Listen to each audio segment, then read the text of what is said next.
Hello, welcome back to the BAM podcast, Becoming a Matriarch. It's been a while since recording or even posting. Hope everyone's well. Today I have a special guest who is like mom to me, a friend. Hello, Mrs. Sandy Hart. It's so nice to have you here. You're one of the people that I really wanted to bring on the pod, and I'm happy that it's happening. And I'll let you introduce yourself. All right. Well, hello, Lynn. So glad to be here. Before I introduce myself, I just want to say that Lynn, just a shout out to her. She is awesome. I think we probably connected maybe 3 years ago, the first time we met. And I would say it was one of those, she's going to be my friend. Oh, Yeah, so we have walked a little journey together just in her courtship and pre-marriage and marriage and motherhood. So super glad to be here. And just a little bit about myself. So I am married to Dave, and we have 3 adult children. So I'm also a grandma of 3, Nora, Wesley, and Callum. So grandmothering is the best ever. But I'm super excited to be here. You in a journey of life, especially with parenting, you can always look back and you see things that you wish you would have known. But so it's really cool to be able to share a little bit today, just my own experience, ups and downs. And yeah, so excited to get started. yeah. All right. Thank you for that introduction and thank you for the praise. I appreciate it. It was mutual for me as well when we met. I can say for you, there's this peace, grace that just flows out of you and how you carry yourself. And it's something that's worth admiring and learning, especially us who are new in the field of marriage. I think the world can learn from what I see and also just your knowledge that you're going to share. So today, our topic is parenting. It's the parenting series, so I'm going to focus on this topic for a couple episodes, and you're the first. And specifically, it's challenges in parenting and trusting God. So let's get right into it. During your uncertainties, challenges, struggles, how did you rely on God? It's easier said than done. I think when you're in it, it can be really overwhelming and sometimes it feels hopeless. You feel lost. You feel like you're in the dark. Yeah.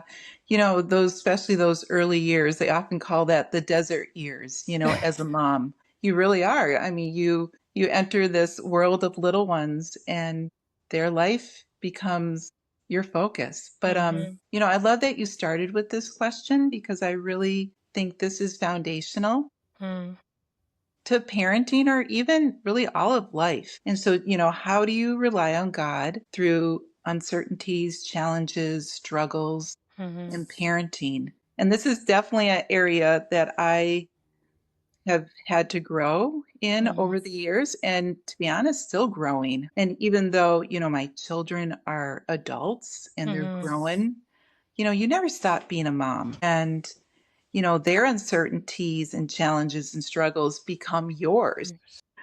Learning to rely on God while your children are young will actually strengthen you as you grow older. And the issues you encounter, just naturally, they're going to become more challenging to you. And so for me, this idea of relying on God, in order to rely on Him, I need to know Him. And in order to know God, I need to spend time with Him. And developing that personal relationship with Him is key. And so for me, at least in my life, I've been given the Word of God, which is the Bible. And so when I read the Bible, I'm listening to God. And that's where I get my source of guidance and direction. And so then I listen to Him by reading and I speak back to Him by praying. And so that relationship develops, just like you and I have a relationship. And if I want to get to know you, I have to listen and you have to listen to me, and it becomes this connection. And so it's almost like, you have a jar, this illustration, and in order to get all the things you want in life into the jar, you got to start with the big rocks. Otherwise, they won't fit. And this idea of really developing your daily walk with God and just spending time with Him, meditating, praying, I think this is what has become the foundational piece for me in order to rely on him. Because if Mhm. I wake up and I just go about my day without connecting with him, I'm going to do everything in my strength and not his. So that's a really short answer to that Yes. question. Yes. There's more, but Could you share, just to follow up, how did you incorporate this in your parenting to your kids? Because I think sometimes you can learn to walk your walk with God or be committed to God, but how do you pass that down to your children? well, there's that old saying of, most things are caught and not taught. Mhm. And so it was probably a lot of that going on, that hopefully they saw me spending that time with the Lord or praying. But I think, obviously, if I could go back and do things differently, Mhm. I just heard somebody mention not too long ago, especially as young moms, because I remember thinking, okay, I'm going to spend time with God. That means I'm going to get up 30 minutes before my baby does. Well, Mhm. sure enough, the next day that baby gets up 30 minutes earlier. And I just remember The thinking, okay, reality. yeah, reality. And so, um, this idea of, kind of incorporating them in Yes. to your walk. And so, if your tradition or your rhythm is spending time reading the Bible, well, you know what? They can sit next to you, and you could, even if you're reading one or two verses, you're bringing them into that relationship. So maybe your time spent isn't going to be like what you wish it would be, like an hour or whatever, Mhm. but a couple minutes. And one thing I did do was when the kids were little was I always tried to keep my Bible on the kitchen counter. So whatever I was reading that day, I would maybe only get through two or three verses of reading. And Yes. then, whatever Reality. can happen, Yeah. diapers, screaming, whatever. But, at least it was there. And as I kind of went throughout my day, it was there and I could come back to it and keep thinking about it. Yeah, just some little things and trying to incorporate them into it because reality is they aren't little forever. Mhm. I mean, I just would have never realized it would go this quick. And here I am. In a sense, I have all the time I have to do that. But, Mhm. so those little years are short. And Yes. so bring them into it and talk about it when you're playing or walking or, taking a bike ride. Just Yes. make it every part of your life. And I like to comment on that. However little they are, they really are picking things up. Absolutely. And kids are just smarter than you think they are. They may not be able to verbally communicate to you, but they see a lot Mhm. and that's why they're called sponges, and those are the critical Mhm. years. They're just like sucking everything in. Like their little, for example, sounds I make sometimes here with baby, when she eventually starts making them, I'm like, oh my gosh, she's been watching me the whole time. So yeah, it's kind of scary, but it also just like on the other side, for example, like teaching them scripture and being devout to God. Those are things you can start when they're still little. Yeah. Yeah. You treat other people, Yes, how that's a you big one. respond to difficult situations. They're watching. That's a big one. Yeah. I think that's probably one of the scary ones for me. Like, they keep you on your toes, but they keep you very, I guess you need to watch yourself now. Hmm. Before kids, you could technically do whatever you want, not really. But Yeah. like now you have them watching you, so you better behave, because Mhm. in the long run, it's gonna come back at you. To follow that up, what do you believe is God's intended design for the role of a parent? From childhood to adulthood, especially like young adult time of their life. The reason why I brought this question up was because I think I've observed this with many parents, including mine, where there's a sense of ownership, and I don't think it's intended for a lot of them. Parents are a vessel of God. We Absolutely. are here to bring children, but we don't own them. And I've Mhm. seen that tendency of wanting to control Mhm. and like a child is my possession. Yeah. So, what would you say about what God intended for what a parent should be? in a child's life? Yeah. So if you think about the idea of ownership Mm-hmm. versus ambassador, Mm.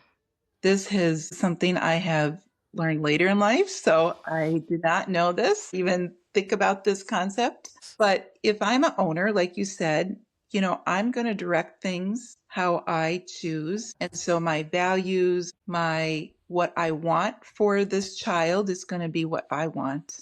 Right, right. Versus an ambassador, ambassador basically, they're representing the message, the method, and the character of the leader who sent them.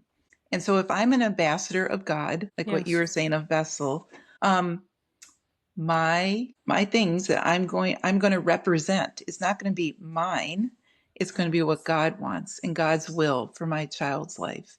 So often as parents, and it's just so natural, yes, we yes, we sometimes want things in our child that we want fulfilled in ourselves. yes. That's a you big one. know that is huge. And so it's like, well, I'm going to push my child into this sport or this, occupation because it's going to fulfill me. And I think that's where that ownership versus ambassador, and it's subtle little changes along the way, and you might not even realize that you're doing it. The Yes. same focus on, okay, what does God want for my child? You almost have to have that in front of you on a daily basis, Basis.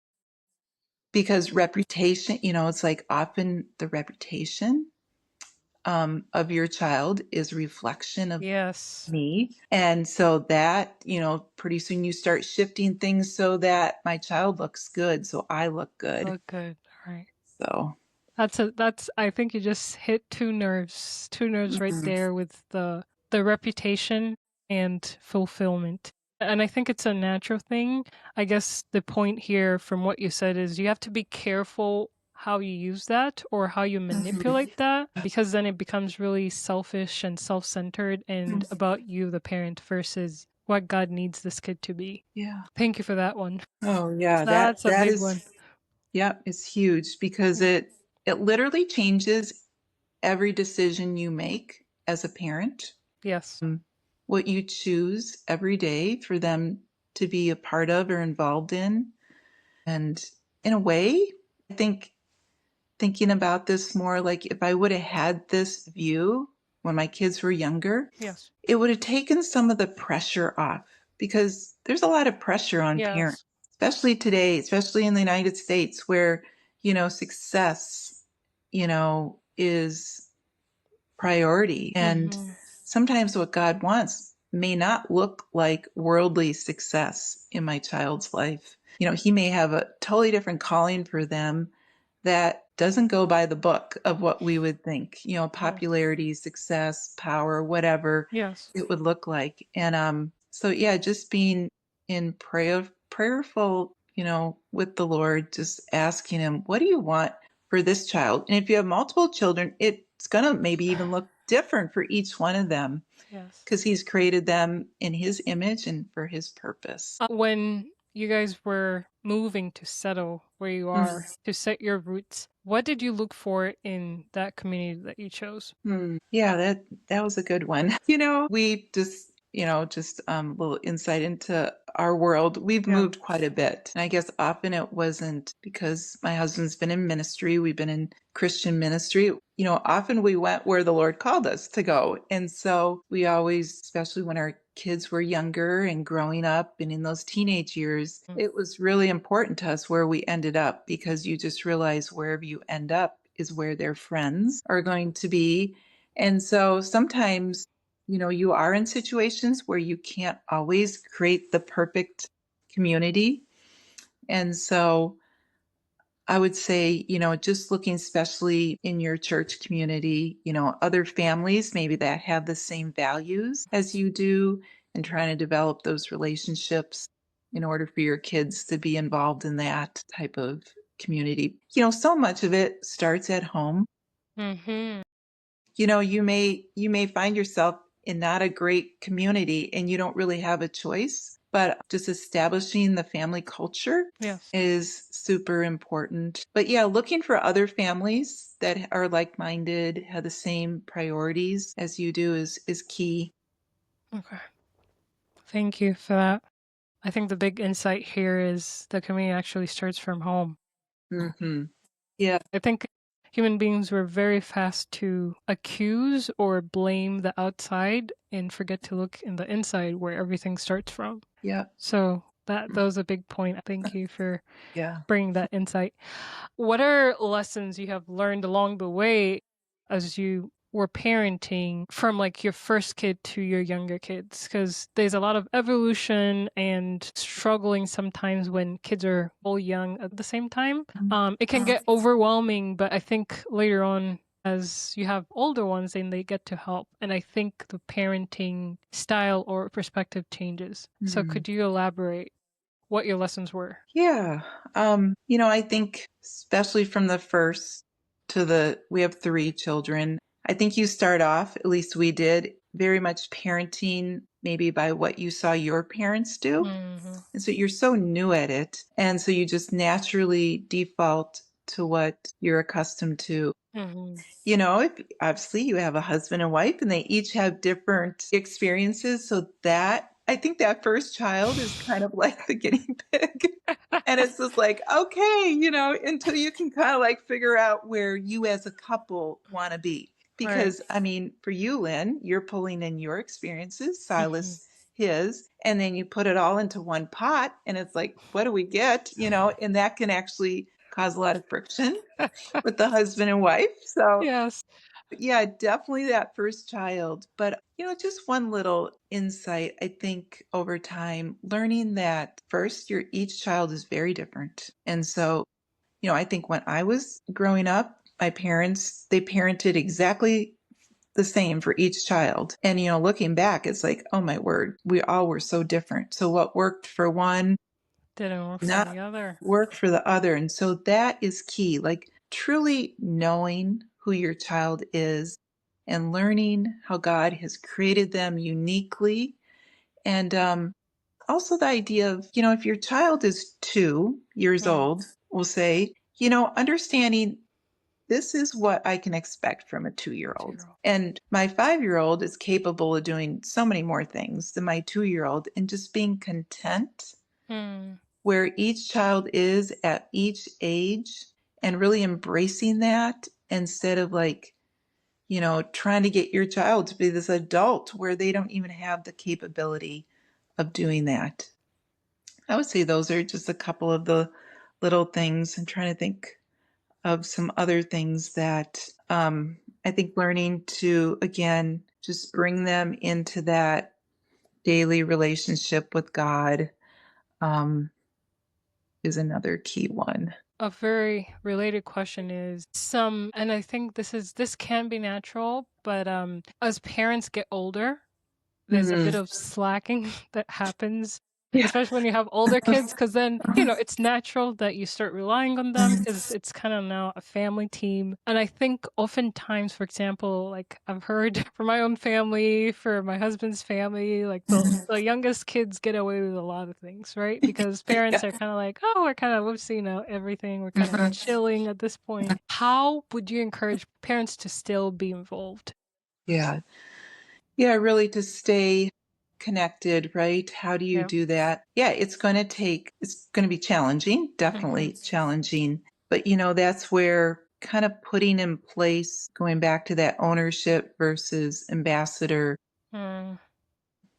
I think as a husband and wife early on, I mean, and maybe for those of you who are watching who maybe you're expecting, you don't even have a child yet, just taking that time and creating like a kind of a mission statement for your family, something that is going to be kind of your guiding force throughout those years. Because, yeah, life does go on and the challenges get, more, and there's busyness when you have more children. And so that last child can often just sort of get left to their own. But Hmm. I think if you, as a husband and wife, I mean, even put it in writing somewhere in your house, like, this is what our mission for our family is and revisit it, Wow. even if it's every 6 months, and really stay focused on what you're trying to do as a family.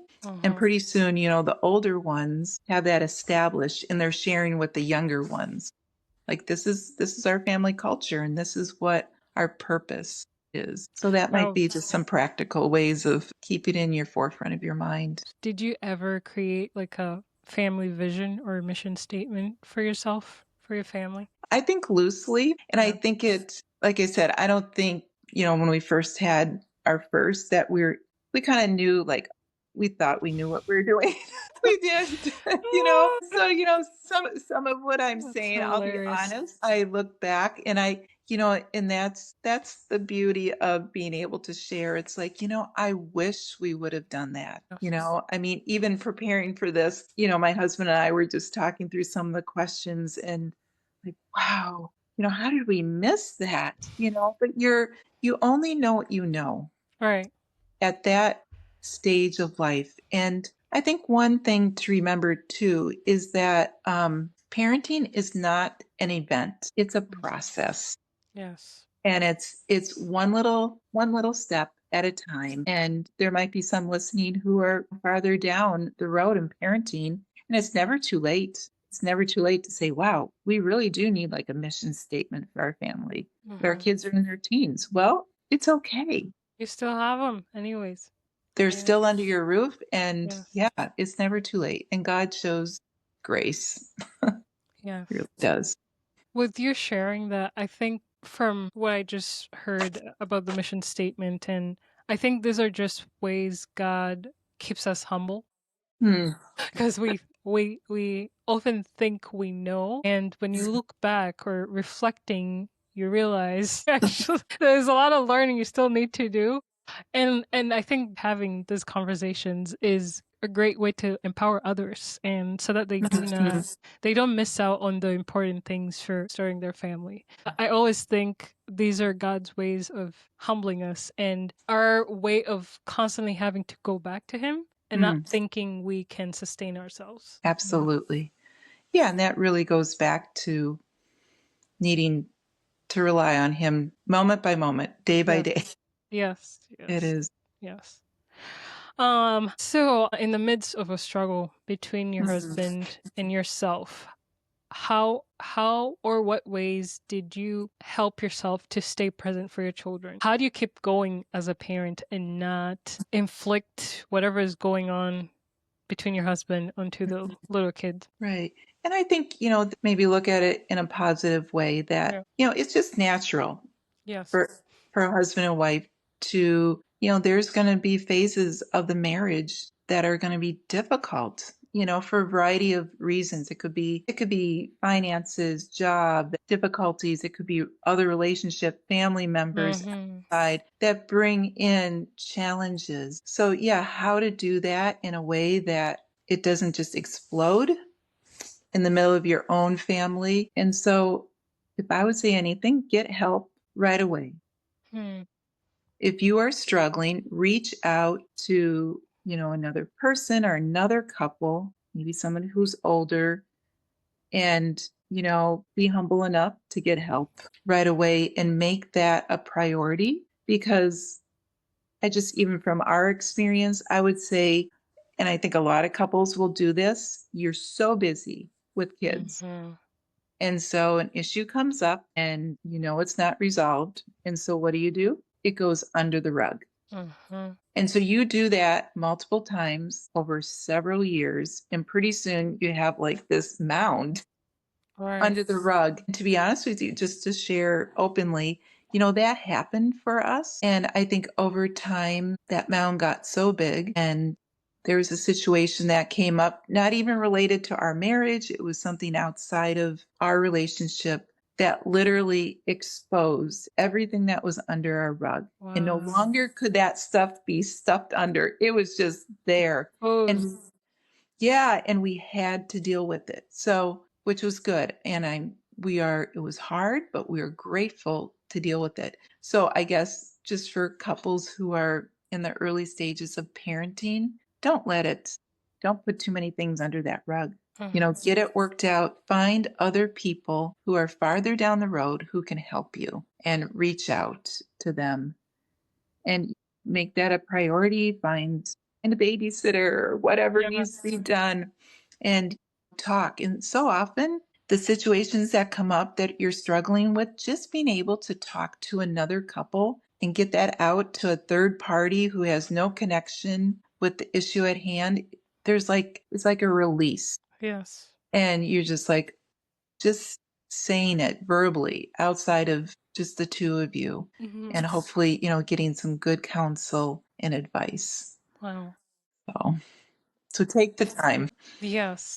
And with us being Catholic, I have talked to someone before during conflict, and I chose Mm, that person because she's not someone who's related to any of us. yeah. So I would be able to speak without any tension. Mhm. And I remember one of the biggest things she told me in times of trouble, take everything to the Lord. And Yeah. like I think with me personally, when I'm dealing with conflict or something that's tense, as you said, it really helps bring relief to be able to Mhm. say to someone else because they're able to see what's going on because they're outside your frame. They're able to see what's going on and guide you. But in essence, like for example, a conflict that includes family members or Mhm. in-laws of that nature, sometimes really I think speaking to the Lord is always a solution, probably most of the time. It's just that sometimes the Lord, you need that through other people. Yes. So I think figuring out what works for you, but ultimately still taking everything to God. Like Mm. prayer, for example, like when I'm going through something during the day and I can't shake it off, I Mhm. usually just kind of make time and say a prayer. Yes. And usually by the end of that, however short it is, I feel so much better. Like Mhm. I see what she told me. Like even though I benefit more from talking to someone in person, one on one, God still is in the midst of all of it. And he usually helps you come down and, have a fresh perspective on whatever is going on. So yeah, I think there's a lot of like humility that goes in there.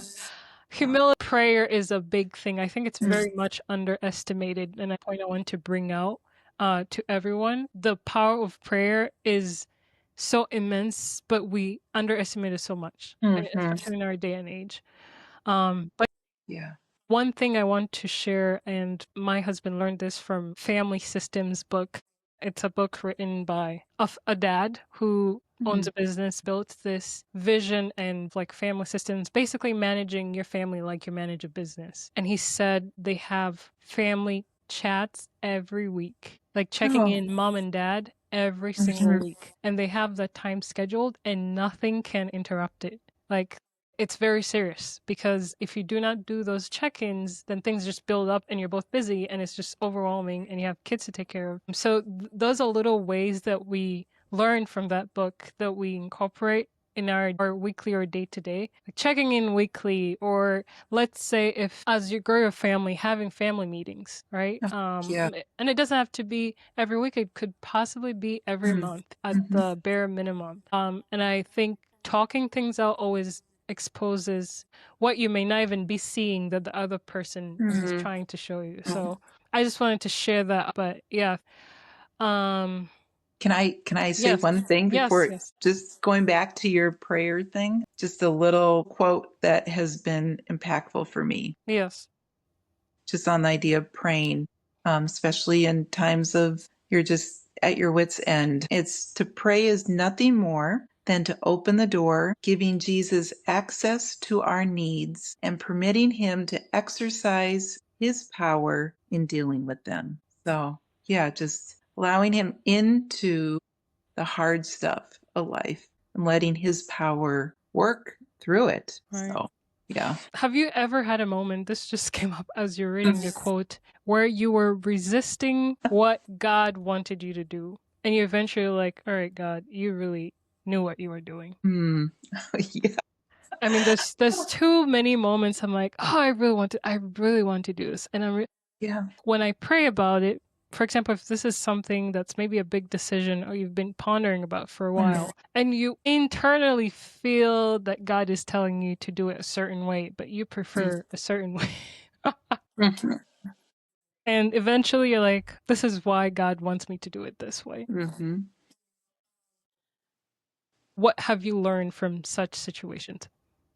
Yeah, it's called resistance, right? We're resisting. Yes, We thank you. know intellectually what's right. And yet, my flesh, everything about me says, I will not do that. Right.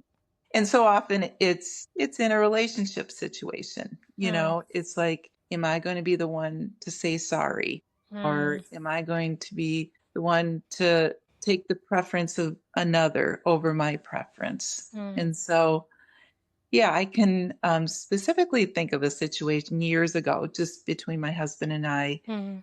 just, internally very angry. Like, and it doesn't make life very fun. It actually makes you very miserable, Thank you. you know, very, very miserable. So there's a point where I say, okay, I have to give this up and let this go because the longer you hold on to it, anger turns to bitterness. Yes. And bitterness is, you know, Resentment.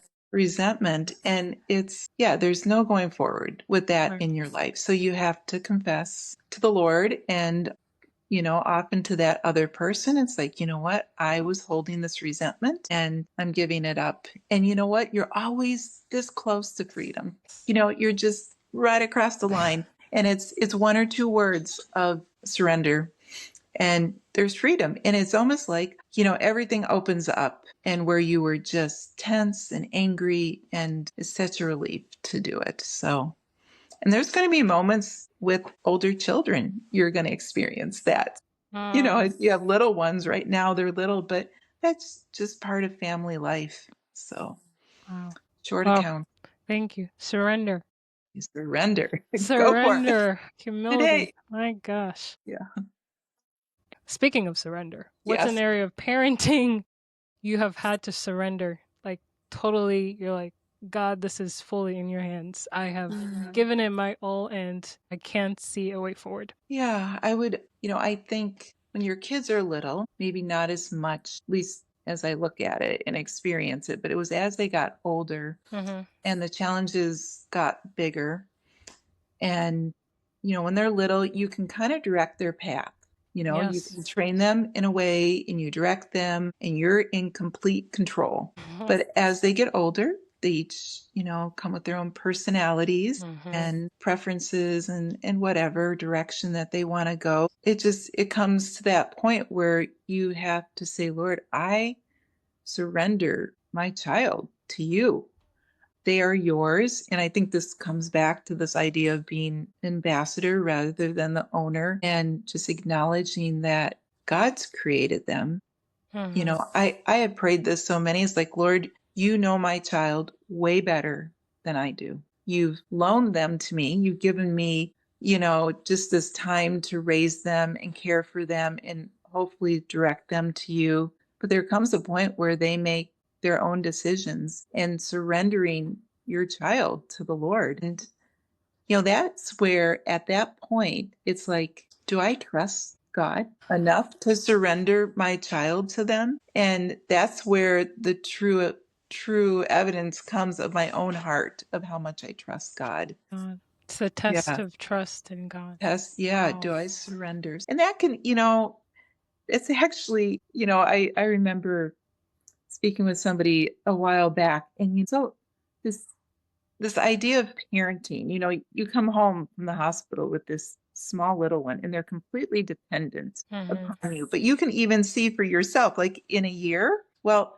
now they're crawling, now they're walking, where before that was all in your I hands. see. And Right.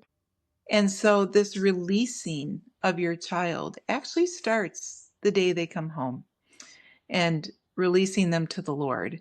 And so the sooner you can do that and throughout the different phases and stages of their life, and it really takes that surrendering of your heart. Yes. So Yes. Wow. I mean, even with my little girl, I try to direct her to do something and she wants it the other way. I'm like, I see what mom says. Basically, kids, or I should say, a human being just has a mind of their own and they Yeah. always want to do what they want to do. And it starts at such a tender age. Hmm. Again, it's surrender. I can guide you. I can do as much as I can, but at the end of the day, it's really in God's hands. This can tie to the community question of, how you got to choose that. Now, how do you navigate cultural societal pressures that conflict with your faith values as a Hmm. parent? Okay. Yeah. Yeah, this is huge. And I was just thinking back when I was, working through this question, our kids grew up in the era of really internet first even coming on the scene. I think, yeah, well, probably when we first had our first one, it didn't even exist. So you just Mm-hmm. see in 30 years the progression of the amount of things that are out there that weren't even a thought to most parents, 20, 30, 40 years ago. And so, yeah, this is hard. I just think there's a whole social media, there's entertainment, there's Mm-hmm. the phone, the dreaded phone. Oh my What do God. you do? Do you give your phone, a child a phone or not? There's Mm-hmm. gender issues. There's Gosh. just so much stuff. And these things are powerful, they're Yes. dangerous, and everything inside of you wants to protect your child from this. And I think I mean, that's why God has given children parents Right. to protect them. Looking at your role, especially as a mother, as protecting your home, what comes into your home. And it used to be whatever came into your home, whatever walked in your front door. Right. But that isn't the case anymore. I mean, what comes into your home through the screen, Yes. um, that's going to be for you guys as young parents to manage that and protect your children.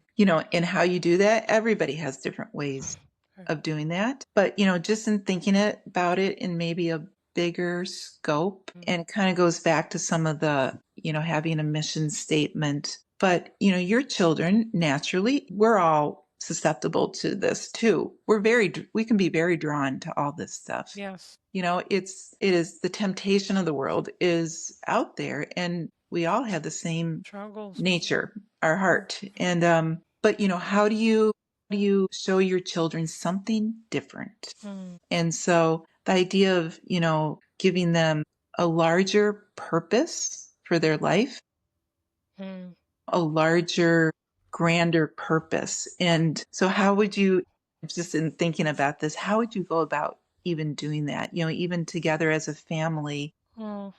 being able to encounter the needs of other people in this world. And Mm. so our world, kind of growing your world, making it bigger than just your little world that you exist in now. And there's so much need out in the world, and coming, to the front lines of the desperate needs of humans. I mean, there's so many people in need. And so sort of taking your eyes off of yourself and putting it onto other people. And yeah, just a couple of things that I wrote down. These encounters would really give the rest of your life a different perspective. Mm. Especially we live in a world, I mean, in the US, where there's so much that we have in Yes. comparison to so many others in this world. Yes. And so, what you once thought was so important in your life, and you compare it to what others don't have, just being able to find creative ways of exposing your children to the needs of others Yes. and instilling that into your family culture.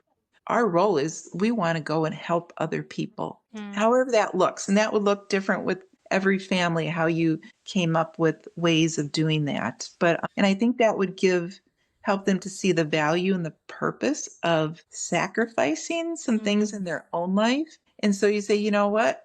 We're not getting phones. Well, in this day and age, that would be like a crime to a teenager. Like, I don't get a phone. All right. But it's like when they see, like, there are other people in this world that don't even have enough food to put on their All right. plate. What is a phone in comparison? So that really becomes your mission. as Wow. a family. And so just some little, I mean, I'm only saying that from, I guess, a heart that I wish we would have done that more Mm. with our children, because the norm is you want your kids to fit in. Right, You right. want them to fit into everybody else.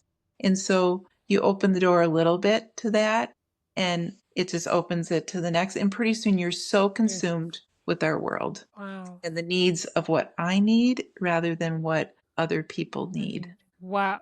So, That was a beautiful answer. You kind of like sucked me in. It's not about you. What about mhm, the other? And like yeah. in giving others, you actually gain a lot. Oh, You know? Wow. and and just think, you have to take them there to see this other side of the world in a sense. And by taking them there, you also as a parent have to go with. And Yes. so them seeing what you sacrifice, so we have to choose to sacrifice as well. Well, right. We can maybe send our kid off, go see this, but no, do it together. And they're seeing that you are there with them and that as a family, you're choosing to say, you know what can we take out of our life in order to be able to give to others? Wow. That is a beautiful big heart to, develop in the family, in your Mhm. children, and even Yeah. just as parents. Wow. That was beautiful. To follow that as you shared, giving and not always caring about, just like pouring to your kids, because I think this Mhm. can actually breed greed and also Yeah. just like entitlement. Hmm. And I've seen it where if you always give your kid whatever they need, Mm. with quotation marks, they build this sense of entitlement. Everyone has to serve Mhm. me, and it's all about me. Like, with that in mind, I think this is very interesting perspective because I'm bringing schooling Mm. versus education, and I think our education system has now. It's a lot of competition, first of all. It's a lot about yourself and being better than the other, and that's on a small scale education, but a lot of our society is set that way. Who's better than who, and there's Mhm. no charity towards the other person. In that regard, like for example, sending kids to very prestigious schools, choosing to homeschool. So, what is more important, first of all, educating or schooling? I believe those are two different things. Mhm. If you could elaborate on the difference and how you can help your child have a bigger perspective, as you mentioned from the point before, helping your child have a bigger perspective of the world and not just about what the school system has pushed into the minds Mhm. of our children. Yeah. So just thinking about this, defining it, schooling versus education, there's the aspect of knowledge versus character. Let's Mm. kind of start there. Wow. Of course, we want our kids to learn and to have this knowledge. And I think that's so much of what our schools, is all about how much you know. Hmm. And I can know a whole lot, but have no character. Right. And we can think of people that we know who are kind of like they have all this knowledge. They're extremely smart, but how they treat another person is evidence of their character. And so would I want my child to have all this knowledge and have no character? And that's the question. And so balancing those two, obviously our children need to read. Hmm.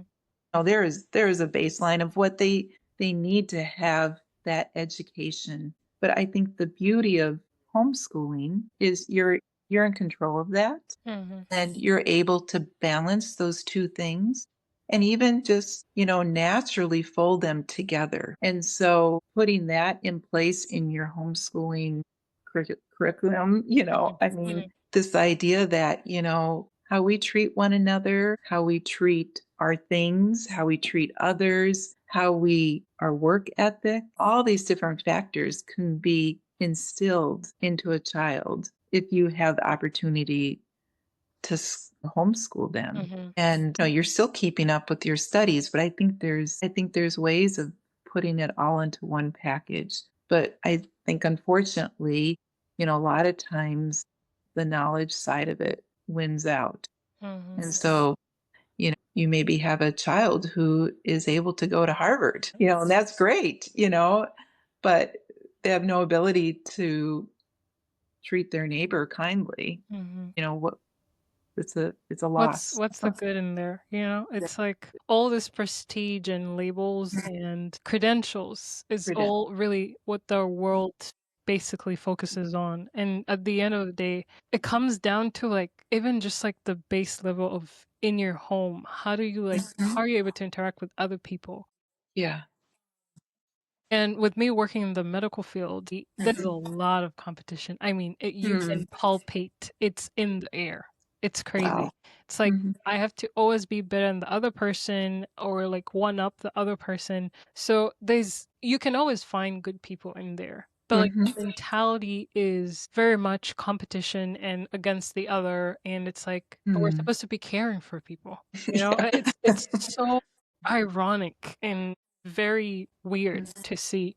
And like some of the things that kind of why I lost interest in just generally becoming a doctor, for Mm. example, it's so unrealistic. I think just like the whole school system, the way the schooling is built, you have no time to do Mm. anything else. It becomes your life. And by the time you come out, especially as a woman, if you want to have kids, you're so drained. Your body Mm. has so much stress. And by the time you come out of there, it's basically like a war. You come out of there, you have no Mhm. charity left in you. You're uh depleted. yeah, so, like, I know I value education, and I'm so grateful for the Mhm. kinda education I had, and as you said, there was a balance between, Mm. just, like, doing life and still getting knowledge, and with Mhm. our schooling, for example, we even had home economics was one of the Mhm. courses we did. We peeled our food, we washed our clothes by hand. Like, this we got life skills because aside from school, there was still life to live. Like, people wanted Yes. to become wives eventually, people Mhm. wanted to become fathers, husbands. Mhm. So you were given a well-rounded education. The reality is, in the real world, grades really do not matter that much. Mhm. How you carry yourself. Yes, your skills do contribute, but like Mhm. how you carry and perform is going to supersede everything else. No one's Mhm. going to care about the A student anymore, you know? And I think there is beauty, as you explained, there's so much beauty in homeschooling, and it can be overwhelming. That's the truth, to just balance everything else in homeschool. And I think in our time right now, it seems like a lot of people are actually moving towards homeschooling. Yeah. Especially in the Midwest, I think I've also seen it more in the South, and we'll see with us younger parents, we'll see how where that's gonna go, but I really wanted to spend time on this question because I think there's misunderstanding of homeschooling, but also the primary purpose of schooling has been lost in our Mhm. education system. It's all about grades, and we do not nurture the person, the Mhm. character. We do not build character. You did homeschool. Mhm. How were you able to balance this? Because you're parenting, but you're also homeschooling. Right. You're also a wife, and you have other duties. Like this is something that can really be challenging Mhm. as a parent. Yeah, it's one of those things you're always working on the balancing of all those different roles that you play. Especially as different phases of the homeschooling. You start out with that first one and you have babies, you know. And so like I remember thinking, how can I do this? But yeah, it helps to be organized, okay? And so, and I mean there's just some days where you just feel like, oh, I don't want Uh, to do this today. I want to recess all day for myself. But no, I think there are ways, especially I would encourage, and this isn't always possible, mhm, if the husband can be obviously not the day in, day out part of it, but having that support from mm, your husband. yes. And once again, if you're choosing to homeschool, you're choosing a course in life. I Mm, mean, you're choosing to go down this path. And once again, every time you choose something, you're saying no to something else. mm, And so if you choose to homeschool, That's going to be your culture of your family. And so there's certain things that everybody needs to help with, Uh-huh. especially in the home. And I think that kind of loops around to this whole thing of growing the character. It's like as a mom, it's not like your kids walk out the door at 8 and come back at 3 and Mhm. you've had all that time to prepare supper, do the laundry, clean the house, go grocery shopping. You're doing that all in the middle of homeschooling. And so everybody needs to be on board with just the duties of the house Mhm. and keeping that going. But in a sense, that's part of the schooling. That's part of what you're Right. training. The life It's like skills.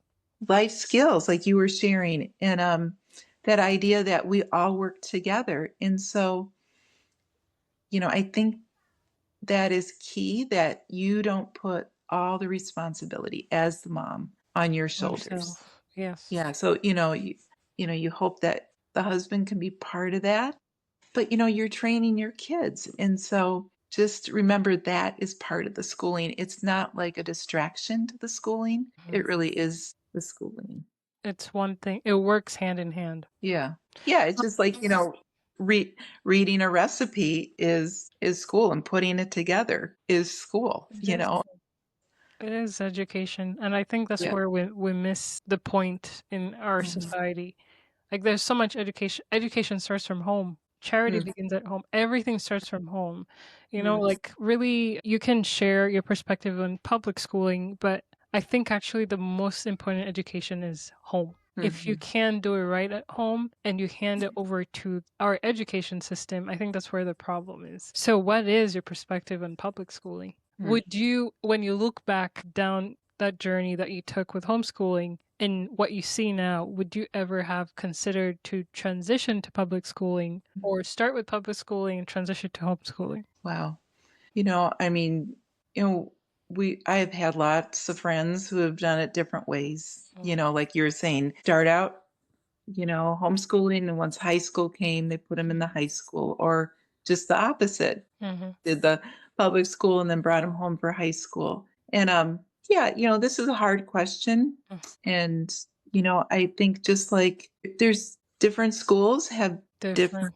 different, and I have friends even here who are, things are going really well for their children in the public school. They have, very good teachers, and it's going well, but that's not always a guarantee. And so, you have to do what God has called you to do. And so I don't want to definitely say, don't do it, but for myself and my husband, I think we felt like we wanted those hours, whatever, 7, 8 hours that people send their children off to school. We wanted that time to be able to instill in our children, our values, and, just learning who God is and having opportunities to be flexible to Mhm, do some of the things that we shared earlier in the podcast of being able to expose them to different walks of life and different, scenarios where, mhm, public school really limits your ability.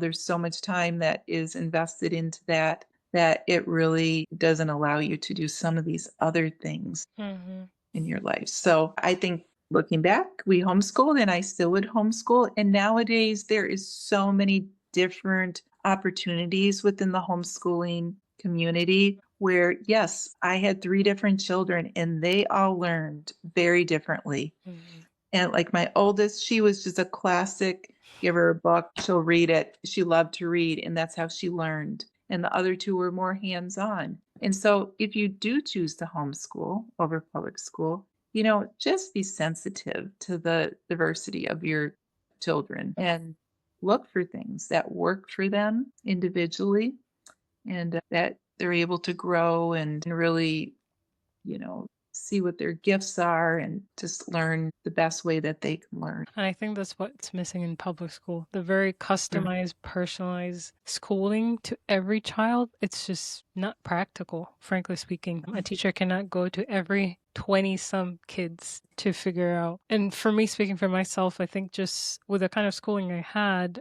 we became very knowledgeable, independent at a very young Mm. age. And Mhm. because of that mindset, and aside from that, we had faith. I went to predominantly Catholic schools. So for me, that was my center. My faith was huge in school. And, Mm. the knowledge, the skills, the being exposed to different scenarios, as you said.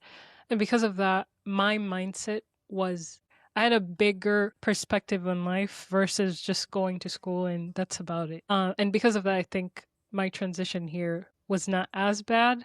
Okay. Um, and I just could handle my stuff. I was Mm. 16 when I came here, and like I know of people by 16, they can't even make an egg, for example, and or just like take care of laundry. Those Mhm. are very easy things for me. All I had to learn was to operate a machine because back home we hand washed, Wow. Because of that, my mindset and perspective helped me easily assimilate to the culture here. Mm. It was not easy, but it wasn't as hard because everything else I could handle. All I had to figure out is how the schooling is done here. But Mhm. yeah, I'm so grateful for the schooling I had.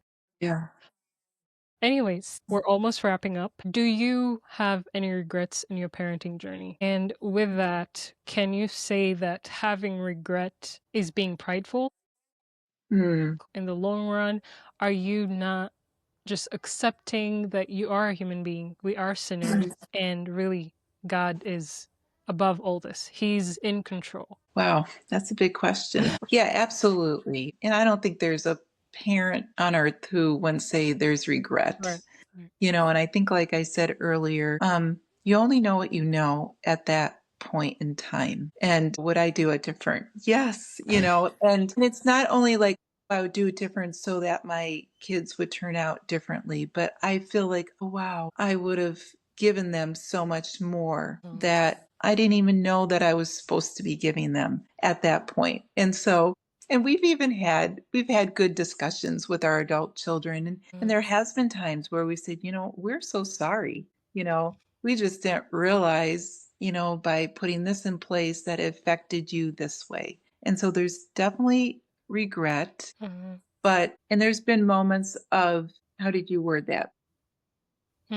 I said, is it pride or is it ego? Because we're just like we are going to make mistakes. We're Yeah. human beings first and foremost. So again, as we said, surrender to God is huge. Praying to God is huge. Mhm. I guess the essence of this question is because I know there are parents who could be stuck in regret and despair, or things didn't turn out how they wanted their kids to be, for example, Yeah. and their kids chose a certain path because they feel that's what's right for them. So sometimes parents have regret and they go in despair, and it's like, what did I do wrong that my child chose to do this instead? For Mhm. example, is this pride, or how can someone approach this better and just surrender to God and Yeah. accept healing from God? Yeah, no, that's helpful. I think I would say in the last, I don't know, 2 or 3 years. Yeah, definitely regretting. The older you get, the more further you can look. There's more to look back on, Yes. you know.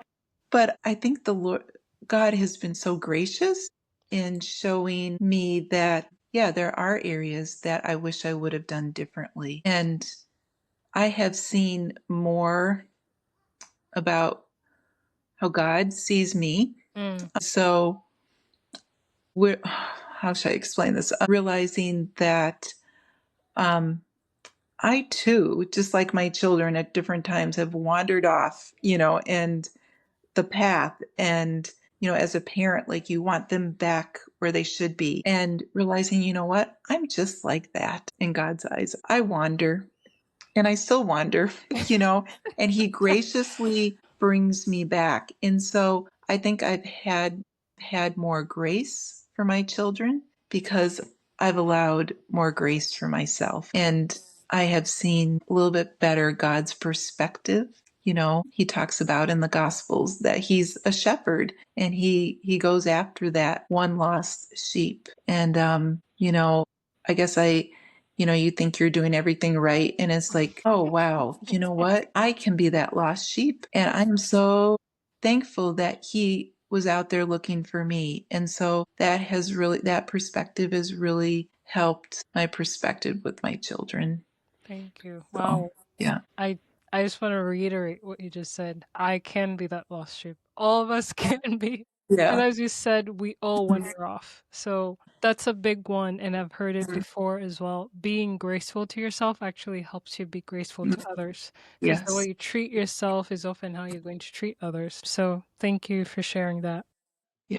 And finally, is there a prayer blessing that you would Mhm. want to share with new parents, those who are starting their parent journey, or those who are just preparing for marriage? Is there even a verse or that you'd want to share? Yeah. Well, I created a little prayer. If Wow, I could pray it. amazing. Yes, Okay. yes. Yeah. Yeah, I just Heavenly Father, we are thankful for these precious gifts of life that you've entrusted to us, our children. And I just pray for each parent who has these little ones around them. And I pray that you will surround them with your peace, wisdom, and strength as they begin this sacred journey of parenthood. I pray that you'll grant them patience and grant them joy, even in small little amounts and different moments, in unity as they grow together. And may their home be filled with laughter, grace, and your abiding presence. And I pray that you'll help them raise their children in love and truth, guiding them to know you in your walk, in your ways. And lastly, I just pray that you will protect each family, Lord, body, mind, and spirit, and let your favor rest upon them all the days of their lives. Amen. Amen. Wow. Father, and the Son, and the Holy Ghost. Thank you. That was so beautiful. What a nice way to end. Wow. Wow. Thank you so much for I can Yeah. tell you really took time to answer these questions the best way you can. I appreciate your knowledge, your time. Thank you so much. Thank you so much. Yes. Thank you, Lynn, for having me.